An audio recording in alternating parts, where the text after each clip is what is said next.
Okay, so now we're told that the two cameras outside of Jeffrey Epstein's cell on the night that he killed himself malfunctioned on the very night of his alleged suicide. Reuters is reporting this now. The cameras are being sent to the FBI to investigate. Why did they both malfunction? I'm not sure why they're being investigated. I mean, there's nothing suspicious here at all. This is very. I have been repeatedly informed that it's ridiculous and irresponsible to engage in conspiracy theories about this. There's nothing to see here, really. It's just a totally normal thing. There's no reason for any conspiracy theories. Epstein was a global sex trafficker with damning information on very powerful people who was taken off suicide watch and then broke his own neck with a bedsheet while his two prison guards slept and two cameras outside his cell simultaneously malfunctioned. I mean, there's nothing weird about that. Why would you get suspicious? It's all, this kind of thing happens every day. All right, if I had a dime for every time this kind of thing has happened, I would have enough money to buy a piece of hard candy in 1950. I mean, what's the other option here? Honestly, that it's either all of this stuff is a coincidence and he killed himself, so that's the logical option, or what, that one of his extraordinarily powerful child rapist friends arranged for his murder in order to cover their tracks? Come on, does that sound like the kind of thing a child rapist would do? Let's be real about this. You know, he happened to have a lot of friends who, again, very powerful, very wealthy, politically connected.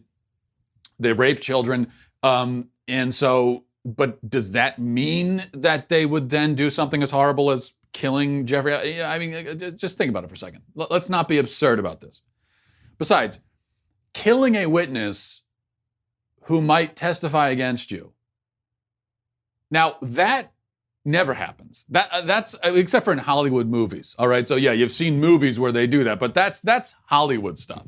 That isn't real life. Okay. It's not like they have entire programs like witness protection in place specifically because this sort of thing happens all the time. No. That doesn't exist either. I got news for you. That's all in the movies. It is way, way, way more likely that the jail just happened to coincidentally transfer Epstein's cellmate to a different cell and take him off suicide watch while his guards coincidentally fell asleep and the cameras all coincidentally malfunctioned right as Epstein was breaking his own neck in multiple places with a bedsheet tied to a bunk bed. That's way more likely than that, you know, some powerful friends paid off a couple people and arranged for his murder. I mean, think about it. Which requires more? Just stop, okay? Be reasonable. That's all. That's all I'm going to say about this. Tired of all the conspiracy theories. All right. There's a lot of other things to talk about, though. But before we get to that, I want to tell you about our friends over at ExpressVPN. Now, admit it. When it comes to cybercrime, that's the kind of thing where you think it happens to other people, it's not going to happen to you. And because what you think? Well, nobody wants your data. It's you know, you're not the kind of person people are coming after, or that hackers can't grab your passwords, your credit card details. But with all of that, I'm afraid to say it. I'm not trying to fearmonger here, but with all of that confidence, it is misplaced. Fact is, stealing data from unsuspecting people on public Wi-Fi is one of the simplest and cheapest ways for hackers to make money. If you use public Wi-Fi, have you ever used public Wi-Fi? You've been at Starbucks, you've been somewhere, plugged into the Wi-Fi. I mean, we've all done it on an airplane, whatever. Well, then you're exposed, and it's a very easy for you wouldn't even need a very talented hacker to get in and get your information. When you leave your internet connection unencrypted, you might as well be writing your passwords and your credit card numbers up on a billboard somewhere for them to see. It's really as easy as that. So that's why, to protect myself from cyber criminals, I use ExpressVPN. ExpressVPN secures and makes anonymous your internet browsing by encrypting your data and hiding your public IP address. ExpressVPN has easy-to-use apps, so it's, you know, you don't need to know a lot about this kind of stuff. I don't, but that's why I just hand it over to ExpressVPN, and it all runs seamlessly in the background of your computer, your phone, your tablet. Takes care of business. You don't need to worry about it. Protect your online activity today and find out how you can get 3 months free at expressvpn.com/Walsh. That's EXPRESSVPN.com/Walsh for 3 months free with a 1-year package. Visit expressvpn.com/Walsh. All right. Now that I've allayed all the conspiracy theories about Jeffrey Epstein, I want to let's begin by talking about this Dave Chappelle thing. As you've probably heard, Dave Chappelle has a new comedy special, stand-up special out on Netflix. Came out on Sunday night or Monday, I believe, and it's generated quite a lot of outrage from the woke mob. Quite a lot. Now they're outraged about everything all the time. They're in a perpetual state of constant outrage, of course. So it all sort of bleeds together. But this has been even more heightened than usual. And why are they upset? Well, because Dave Chappelle is not attempting to be a progressive comedian. He's just a comedian, and he tells jokes, and he tells stories, and he gives his opinion without any concern for how it will be received or whether people will agree. And these days, that's enough to make you public enemy number one. That's enough to put you in the metaphorical crosshairs. That's all it takes. And the other thing about Dave Chappelle in this special and in general is that he actually goes after sacred cows in our culture. And I think there are a lot of comedians who get credit for being brave and for saying things other people won't say. But then when you actually listen to them, they're saying the same stuff everybody says. And their comedy is very, very safe. It may ruffle feathers, but it's not going to ruffle. It's going to ruffle the right people's feathers. In other words, it's going to ruffle the feathers of people who can't do you any harm. Chappelle doesn't do that. I mean, he's going after. He spends time in this comedy special talking about the LGBT camp, and he goes into an extended riff on it. Now, progressives will tell you that, well, that's not brave at all. That's punching down. No, it's not. It's really not. That's the kind of thing that ruins people's careers. That is the unmentionable. That's the unspeakable stuff. You're not allowed to do that anymore. To tell jokes about the LGBT folks, you can tell jokes about anybody else, but not them. I mean, anyone else, they're the ones you're not allowed to touch anymore. And that's the fact, but he does. And so that takes courage. Whether you agree or not, it doesn't matter. And this is part of what comedy is supposed to be. If you as a comedian, if you identify an area where it seems like people aren't allowed to tell jokes, or you identify a group that people aren't allowed to joke about, then you joke about it. For that reason, simply because you're not allowed to. That's part of that's part of the service that comedians provide historically. Now, I watched the special myself. I'll say that the special is outrageously inappropriate and offensive. He makes a number of very off-limit jokes. The humor is very dark at certain points. He jokes about things that you're not supposed to joke about. It can get very morbid at other points. And it's also hilarious, and it's brilliant. And I think that it's the most important comedy special of the last 20 years, easily. I think it's historic in some ways, not to overstate it, but just that in being a sort of broadside against PC culture, that's what makes it important. And I don't say that because I agree with everything he said. I don't. I disagree strongly with some of it, but who cares? Okay, I don't watch comedy so that I can agree with it. That's not the point. That would be a very boring reason to watch comedy. To sit down and watch a comedy routine simply because you want to hear your own opinions spouted back to you. Okay, that's what cable news shows exist for, unfortunately. That's not what comedians are supposed to do. But that's apparently why many leftists watch comedy, and that's why they hate Dave Chappelle now.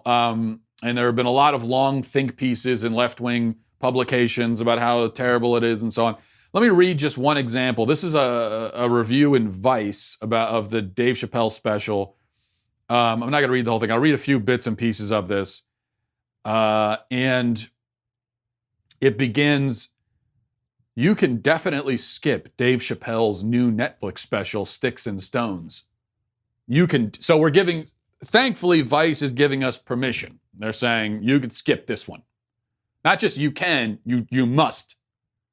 This is permission, but also an instruction.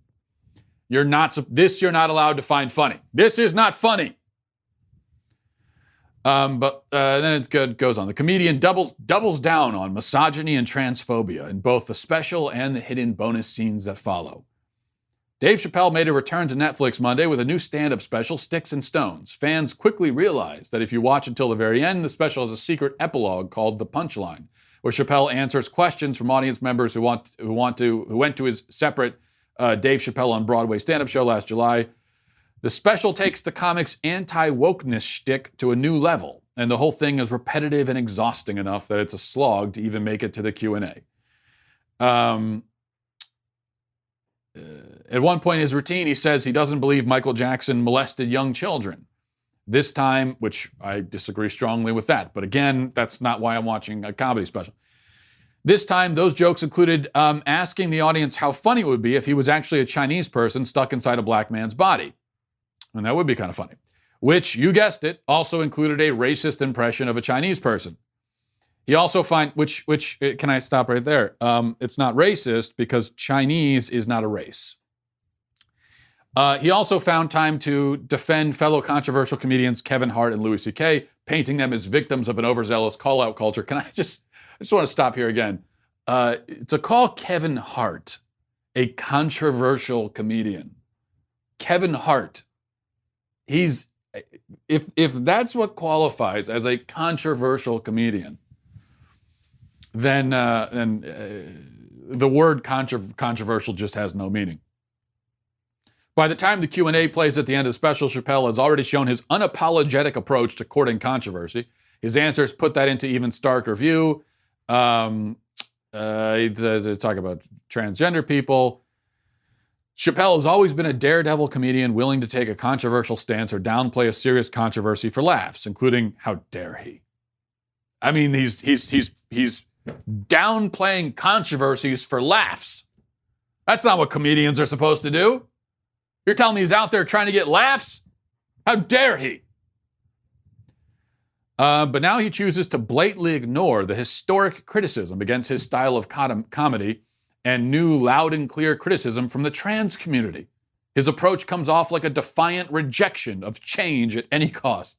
And he keeps going down this path, drawing attention to the worst aspects of his important career. The biggest cost will be tarnishing his own legacy. I mean, he's up there ignoring the criticism. We have clearly told him that he's supposed to stop saying these things, but he keeps saying them. He's ignoring us. I mean, he was criticized by the trans community and he hasn't stopped. This is outrageous. This is what these people, leftists, they really, I mean, if they can't wrap their head around, if they tell you to stop saying something or that it's offensive and you keep saying it, they can't even get their head around it. They're like, what? You can't do this. We don't like it. And here's a good bit from a BuzzFeed article titled "Dave Chappelle's New Netflix Special is Unnecessarily Offensive." He says, Chappelle still wants it both ways. He is willing to address criticisms of his earlier sets that were more flagrantly, lazily anti-trans, but not actually apologize or admit to changing his mind or express any meaningful empathy. In his 2017 special, Equanimity, he talks about receiving a letter from a white trans fan who criticized his transphobia, using the remark to essentially make more tired anti-trans jokes. And in a surprise epilogue to Sticks and Stones, he tells another story about Daphne, a trans woman who attended several of his sets in San Francisco. They chatted at the bar, and Daphne thanked him for normalizing transgenders.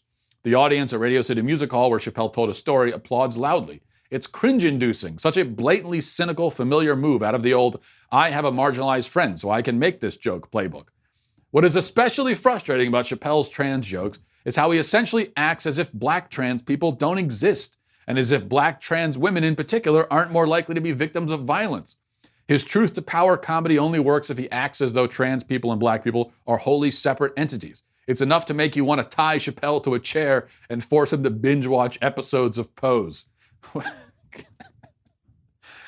Oh man, these people are they are such self-parodies.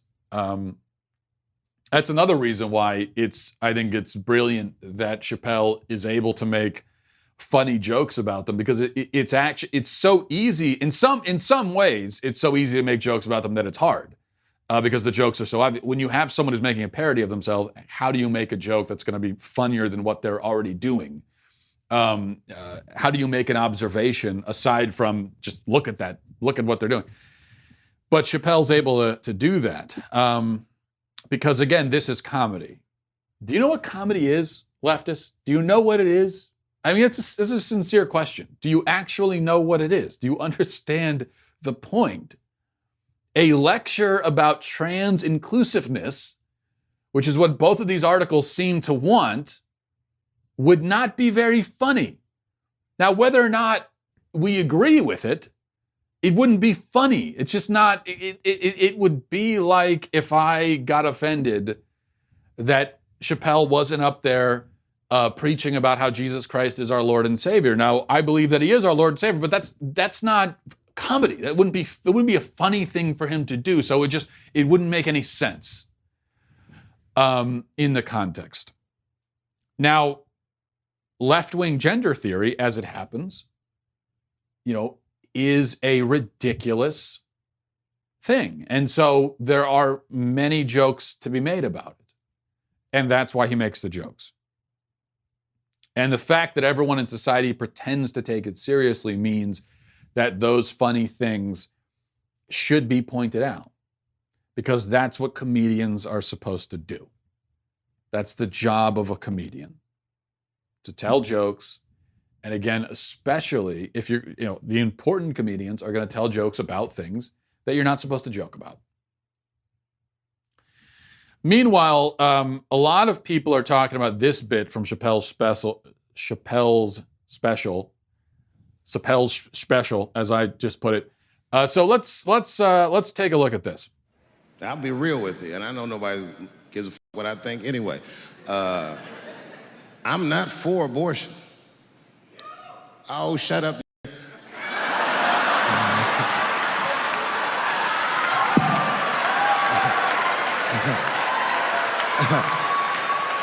I'm not for it, but I'm not against it either.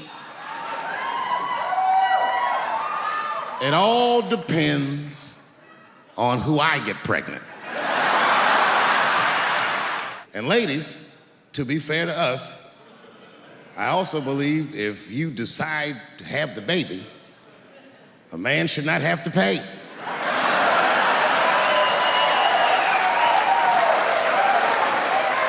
That's fair. If you can kill this motherfucker, I can at least abandon him. It's my money, my choice. Okay, now his overall point, and it was a longer bit than that. I wouldn't have time to play the whole thing, but his overall point about abortion, I don't agree with. It's obvious that he's, I think some conservatives and pro-lifers are overstating the case by saying that Chappelle's a pro-lifer, and this was it's pretty clear to me that he's not. But he does take the pro-abortion argument to its logical conclusion, and he points out a very important inconsistency in the pro-abortion position, which is that, look, and I've made this point myself many times, though I'm not Dave Chappelle, so nobody cares. But if we're saying that a mother has no duty, has no responsibility to her own child, if that's what we're saying, and that is what the pro-abortion people are saying. And this is one of the reasons why I think on the pro-life side, one of our main arguments should be it's not even right to life. The baby has a right to exist, although the baby does have a right to exist. But I think in some ways the more important argument to make is about the responsibility of the mother. So we could talk all day about rights. What are rights? And rights can sometimes be even more abstract, more difficult to pin down, especially these days. It's become a sort of muddled concept, and everything is a right these days. But responsibility, that's different. And the basic concept that we as parents have a special responsibility to our own child, that's a concept that it's very clear. Everyone understands that. Nobody disagrees with it, actually, in principle. Now, people want to make exceptions for unborn children, but when it comes to born children, everyone agrees. Yeah, of course you have a special responsibility to your own child. But if we're saying that you could kill your child because you don't want your child, then that means, of course, you have no responsibility to that child. The mother doesn't. And if the mother has no responsibility to that child, then neither does the father. And so if the mother says, you know what, okay, I want to keep the kid. She could have gone either way. It's totally up to her. So that the father not only has no responsibility, but he has no right, no power, no say. He is completely irrelevant. That's what we're always told. That the men need to shut up. They have no say in this. They have nothing to do with it. No uterus, no opinion. Well, if that's true, men have nothing to do with this, nothing to say about it. Their opinion doesn't matter. They have no rights, no responsibility. If that's true, then if the woman decides to have the baby, she's on her own, I guess.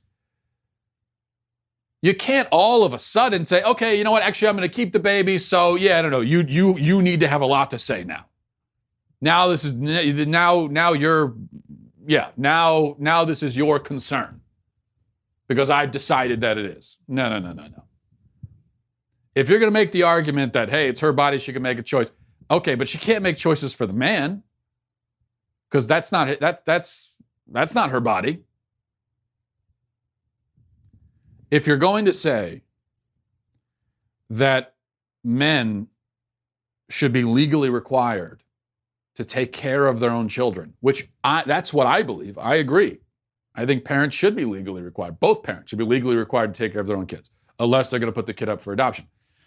But if we're going to say that, then that means that what you're telling me is that a man has a responsibility to his child, which fine, I agree.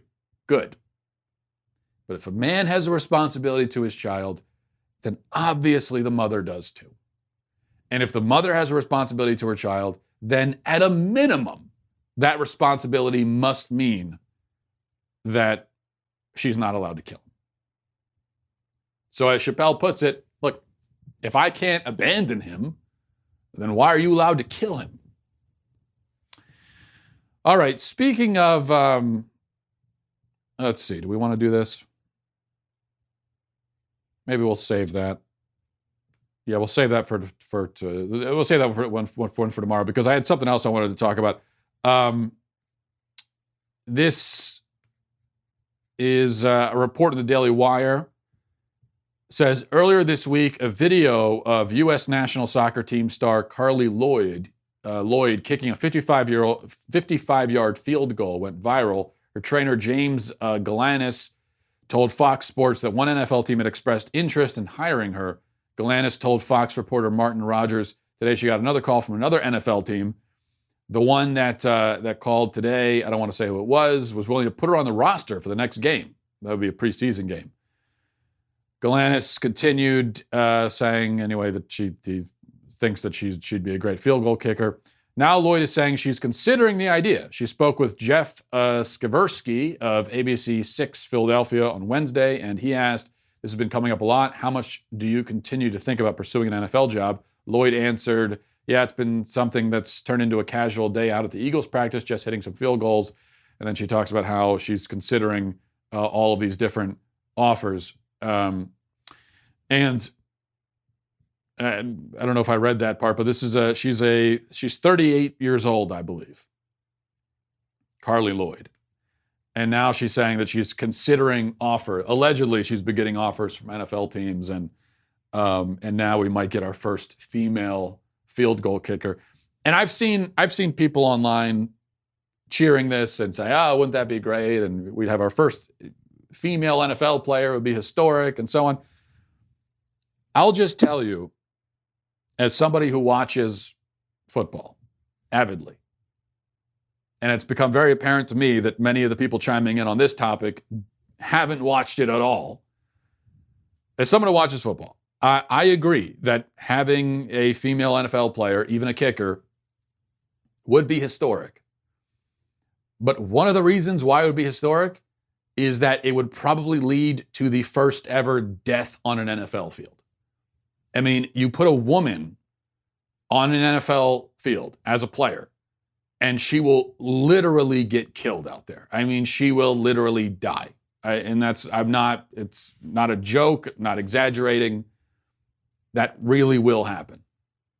You put a 38-year-old, 140-pound soccer-playing female on an NFL field with a bunch of 300-pound, muscle-bound men who can run a 40-yard dash in 4.5 seconds. If the 300 pounds are probably maybe more like 4.7 seconds, 4.8. But still, the point is they're very fast. You combine those things, and her life is in danger. Now, even for those 250, 300-pound men, their lives are in danger. I mean, there are even just this in the last week or two, there have been 2 male football players who are retiring from the league because their bodies can't handle the abuse anymore. These were all-star players, Gronkowski and Andrew Luck. So you put this woman on the field. I mean, this is such a terrible idea. I don't think it will actually happen, at least not yet. Probably eventually it will.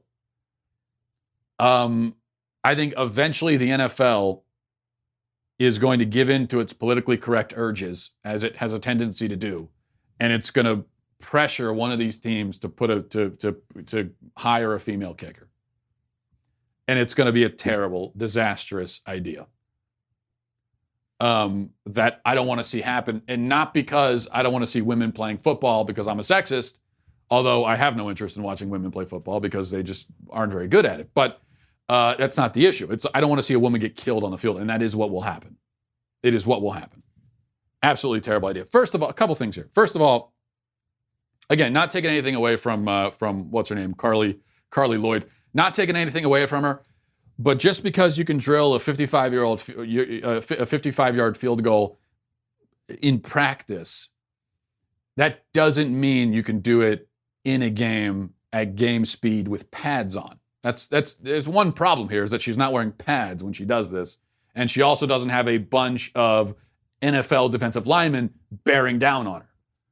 So just because you can do it in practice doesn't mean you can do it in the NFL. And aside from that, yeah, I mean, kickers are not taking the same physical abuse that a linebacker is going to take, or a running back's going to take, or even a quarterback's going to take. But the fact is, if you're a kicker, you're playing a game, you're in the middle of the action, and you're going to absorb some contact if you play long enough, unless injuries knock you out before then. If you play long enough, you're going to absorb a lot of contact, even as a kicker. Kickers have to be able to at least attempt to make a tackle if they get a blocked kick or if there's a busted play. And on a busted play, the kicker can get tackled. If there's a busted play, the kicker's got to pick up the ball and run with it. They can get laid out. And defensive players love that. They love the chance to tackle the kicker.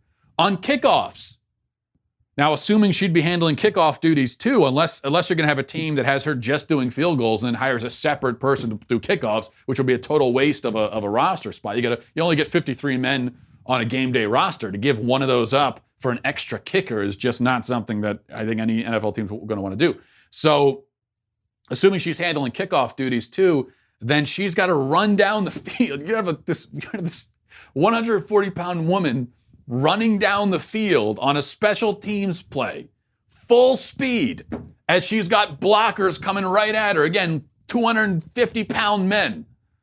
And these are special teams players. Their only job, if you're on the kick return team and you're not receiving the ball and you're a blocker, your job is to pick someone on that field that's coming at them and just lay them out. That's what your job is. And these guys love doing it. You're going to put a woman in that environment? Just absolute, it's not even funny because of the result, which would be brutal. So no, this is, I agree that probably eventually this will happen. And it might destroy the NFL. There's not a lot that could bring down the NFL behemoth, but a woman getting killed on the field might do it. So for Carli Lloyd's sake, I hope that this doesn't pan out. All right. Let's go to emails. mattwalshshow@gmail.com. mattwalshshow@gmail.com. This is from James. Says, Dear Matt, I'm a recent follower of you and other daily wirers, if you will. No, please, if you won't. Wirers. It's a difficult word to say. I've thoroughly enjoyed hearing your various takes on modern day issues so far. I co-run an Ask blog on Tumblr, where I pretend to be video game characters answering letters from real-life fans. I don't know what that means. James, I don't know what I just read. I co-run, okay, I understand that. Co-run, so you're running with someone else. An Ask blog. What is an Ask blog? I guess it's a blog where people ask questions, where I pretend to be video game characters answering letters from real life. Sorry, I know this wasn't the point of your email. I'm just trying to figure out what's going on here. All right. Recently, I've reached over 12,000 followers. Wow. I happen to be a right-leaning Christian, so this next part shouldn't be too surprising. Since I started, I've been accused of racism, ableism, transphobia, a few other things, all of which I plead not guilty to. The worst that can honestly be said about me is that I've occasionally been insensitive. To be fair, that's all too easy to do nowadays. What video game characters do you pretend to be? Like Mario? Donkey Kong? That's how up-to-date my video game knowledge is. When I hear video games, I still think, Super Mario World, Donkey Kong, Sonic. Since I'm sure you can relate to false and exaggerated accusations like these, I'd like to ask what you think is the best strategy for finding a balance between boldness and sensitivity. In other words, what's the best way to be inclusive without being afraid of accidentally offending someone? Thanks a bunch, and God bless. James, I'll make this very short, which is out of character for me. In these times, when trying to strike the balance between boldness and sensitivity, err on the side of boldness. That's all.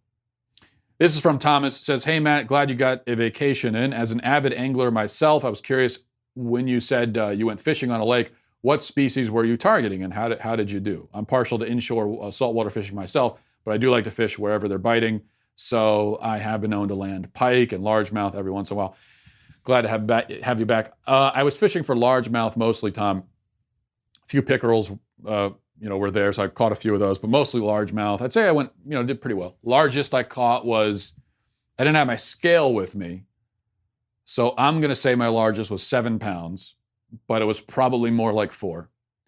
And then I caught a bunch of 2-pounders, so nothing huge. I didn't hit any home runs, but I was getting a lot of solid singles and doubles, I guess, for the week, so it was a lot of fun. This is from Philip. Says, Hi, Matt, I just listened to episode 320. With what you're saying about affairs of politicians and that people like that can't be trusted, I'm wondering how you'd make the argument that anyone who agrees with what you're saying could ever vote for Trump, or basically any other high-level politician. Love your show. Keep up the good work. Well, Philip, yeah, we talked about this yesterday in regards, the thing that brought it up anyway was Ilhan Omar, the allegations made in court documents that she is a homewrecker, essentially, that she cheated on her own husband with a married man, and that led to the dissolution of the married man's marriage and I guess maybe allegedly her own marriage as well. And I said that, we're told, well, this is personal and it's not any of our business, and we can't make any judgments on it. It's got nothing to do with us as voters. I disagree. I think it tells us something, obviously, about a person's character if they're an adulterer.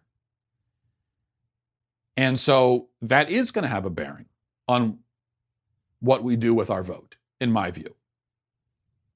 Now, Trump definitely is not exempt from this. Okay, I'm not going to be a craven little wimpy coward and pretend that, when I'm talking about this, that Trump, pretend I forgot about Trump's issues. I didn't forget about them. And I would not call Trump a trustworthy or loyal person by any stretch of the imagination. And anyone who would use those words to describe him is just a mindless sycophant who you can't even take seriously. I mean, the guy clearly is not trustworthy or loyal at all, to anyone. Especially his own family members. He's cheated on all of his spouses, all three of them, repeatedly, including when they were pregnant. Okay, his wife is pregnant, he's out cheating on him. I mean, that speaks to his character. It just does. However, if you survey the options and you decide that even taking his considerable negative character traits into account, he's still the best option of the bad options, then I think it's perfectly valid to vote for him. But yes, again, you can tell a lot about a person by how they treat their spouses. It's not going to tell you everything about them, but it tells you a lot about them. This is supposed to be the most important person in your life, and the person to whom you have made the most important promise you will ever make to anyone. I mean, you have looked them in the eye in front of witnesses and promised to be loyal and faithful to them. And if you're willing to break that promise and break it repeatedly with multiple people, as Trump has done, as Clinton did, then yes, that tells you a lot. That tells us a lot about you. A lot. But you still have to take into consideration the diabolical evil of his opponents. And that's why I never said that if a politician cheats on his wife or on her husband, we can never vote for them. I wouldn't say that. And there certainly are many examples in history of men who were unfaithful and were terrible husbands and terrible fathers, yet were good leaders. I don't even need to go into examples because immediately 10 examples pop into your head. So we know that happens in history. But the point is that those examples you can think of, they were good leaders in spite of how they treated their family. So they had these enormous character flaws, enormous.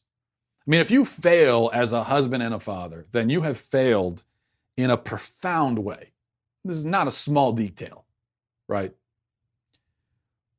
But for the people in history who have been great leaders, even though they were terrible family men, it's in spite of that. All that tells us is that these were great people in the sense that they just had their other positive qualities were so tremendous, so significant, so overarching, that it was able to compensate even for these enormous character flaws, character defects.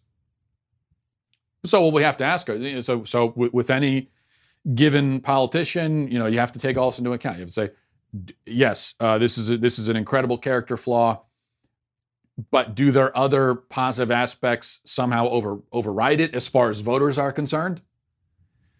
And then you have to look at their opponents, and you take all that in consideration, and you make your decision.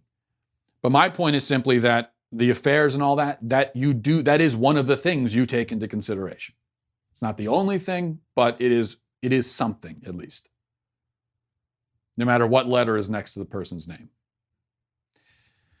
This is from Lindsay, says, "Hi, Matt, you talked about kids napping yesterday on your show. I've always wondered why kids hate to nap so much. I love it as an adult, though I rarely get the opportunity." Yeah, I think this is one of a bunch of areas, Lindsay, where kids have the right idea, really. Even though I agree with you, I think kids have the right idea. I think they probably have a better attitude about it, even though it's annoying and I can't relate to kids not wanting to nap. Like my 2-year-old, my 2.5-year-old, he loses his mind every time it's time for a nap. Every day when it's nap time, he just loses. We go up to him, you tell him, "Okay, buddy, time for a nap." And he reacts like a man who's just been sentenced to death. It's like a man in a courtroom who's been sent to death row. He literally, falls to the ground on his knees and throws up his hands like, no, no. That's what he does. Please, no, don't make me, no. And I've tried to explain to him, like, buddy, we are bringing you to a cool, dark room quiet room, where you can relax for as long as you want, in peace and quiet. Nobody will disturb you. In fact, extraordinary efforts are going to be made behind the scenes to make sure that nobody disturbs you. My wife, when it comes to, keeping people away from the napping baby and keeping people quiet, she's like a ninja. If you walk by a room where a kid is napping and you even cough, my wife will like rappel down from the rafters out of nowhere. It's like, shh, baby's sleeping. So that's what is going to happen. I'm trying to explain this to him. This is what's going to happen just to make sure that you get peace and quiet. Do you know what I would do for that? You can relax as long as you want without being disturbed. Do you realize how long it's been since I could relax for as long as I wanted without being disturbed? I'll tell you how long it's been. Okay, we started having kids 7 years ago. It's been 7 years. That's how long it's been. But he doesn't get it. And here's my point. Maybe he's right not to get it. I mean, can you imagine loving being awake so much, loving life so much that you treat sleep like it's death itself? I mean, can you imagine just being so enthralled by existence that you never want to close your eyes even for a second? That you break down into tears and are traumatized by the thought of just having to lay in your bed for a couple of hours. That you're that excited about everything and you just want to be awake all the time. Can you imagine having that attitude as an adult? I can't, because as an adult, it's exactly the opposite. You spend the whole day just longing to go to sleep again. You wake up, you wake up in the morning.